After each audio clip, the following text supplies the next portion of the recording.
শুক্রবার সকালে এনায়েতপুর সীমান্তের নিজ জমিতে কাজ করছিলেন কৃষক আলামিন।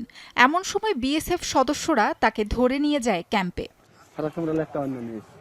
এ ঘটনায় ক্ষুব্ধ হয়ে ওঠে স্থানীয়রা। তাদের দাবি, কোনো অপরাধ ছাড়াই সীমান্তের প্রায় ১০০ গজ বাংলাদেশের অভ্যন্তরে ঢুকে আলামিনকে ধরে নিয়ে গেছে বিএসএফ।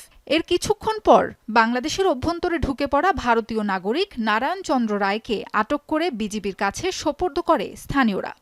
ছেলেটা বাংলাদেশের মোটামুটি ৩০০ গজ ভিতরে দৌড়ে আসার পরে এইখান থেকে ৬ জনে ওকে ধরে নিয়ে যায়। যখন চিল্লা পোকারা শুনি দৌড়ে আসি, দেখি ওকে টানে নিয়ে যাচ্ছে বিএসএফ গুলা।